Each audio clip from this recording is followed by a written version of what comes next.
Welcome to Leetcode JavaScript, a channel where we solve every single Leetcode question using JavaScript. Today we have 1706, where will the ball fall? This is a medium question. The implementation really isn't that difficult, but it might be a bit harder to understand initially. So let's begin. We have a 2D grid of size m times n representing a box. We have n balls. The box is open both at the top and the bottom, and each cell has a diagonal board that makes the ball fall either to the right or the left. And we're going to represent slanting to the right with 1 and slanting to the left with -1. And we want to know whether our balls actually hit the bottom and fall down. And there are two cases where this doesn't happen. One is this V-shaped pattern that we see over here, and other one would be hitting a wall. For example, if this was slanting to the left, this ball would just hit the wall and would never fall. And we want to return an answer of size n, which is an array, where our answer I is the column that the ball falls out of at the bottom. And we represent 1 if it does and -1 if it does not. So again, just so we're super clear, we have this slanting that can occur in either direction, and we just want to follow the path of each ball and see whether if you eventually reach the bottom, and assign that value to 1 and -1 if we do not reach the bottom. And in this case only this ball reaches, so we have 1 and the rest is -1. Now we're going to use depth first search for this problem, because as you can see we just gotta follow our ball to all the depth it goes, and that's how we're gonna find out whether or not we get what we want. So let's start by initializing our answer, and the answer is gonna be a new array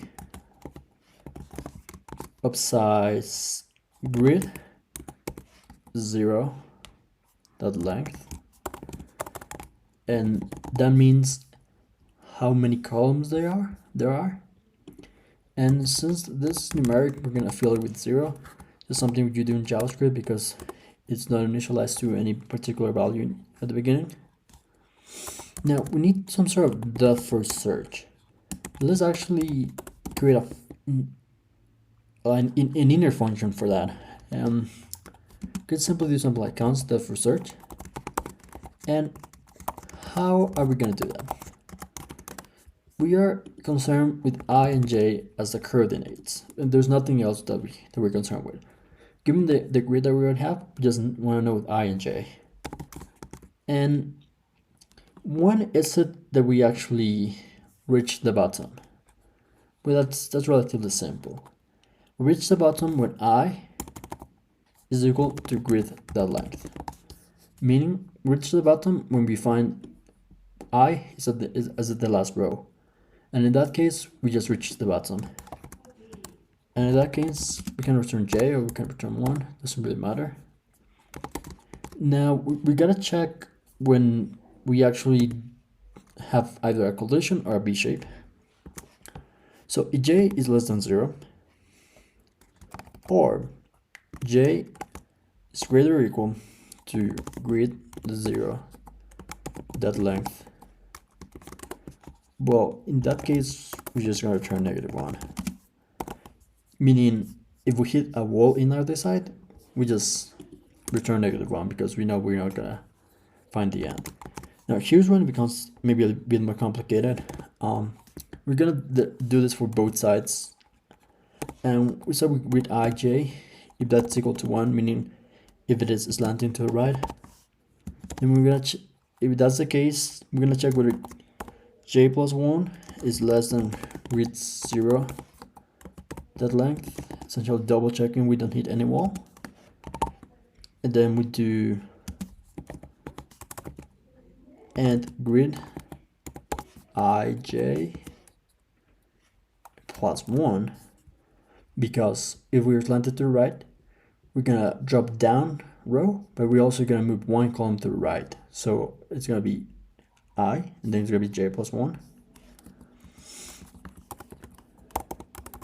Well, in that case, if that's also equal to 1, then we're going to have a little recursive step. We return DFS of I plus 1, again, move 1 down, and j plus 1, 1 to the right. Now, we will actually repeat this. We can do this with else if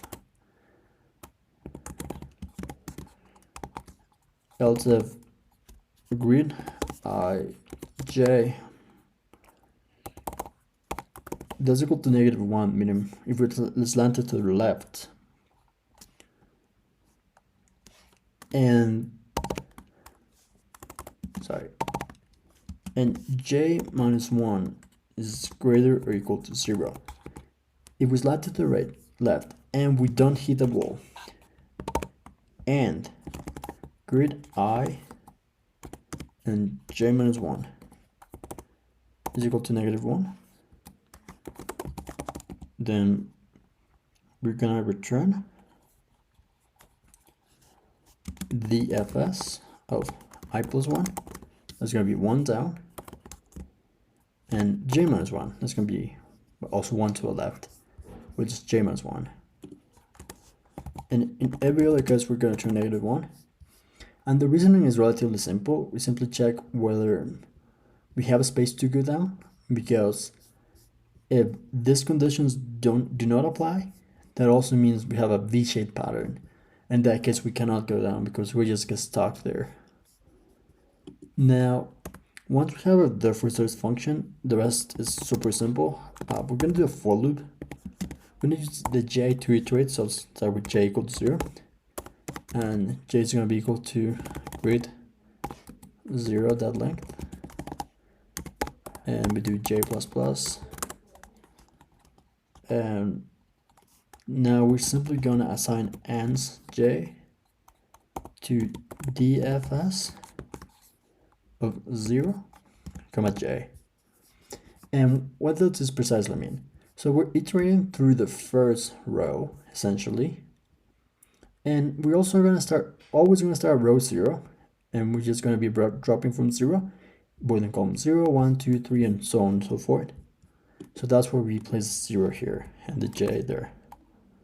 And finally, we're going to return the answer array, and we're going to use the initial test case to see how this is going. And we're accepted. Let's submit this. And there we go. This is quite a fast solution. It's faster than 76% of JavaScript line submissions. And thank you very much for watching. Don't forget to like and subscribe.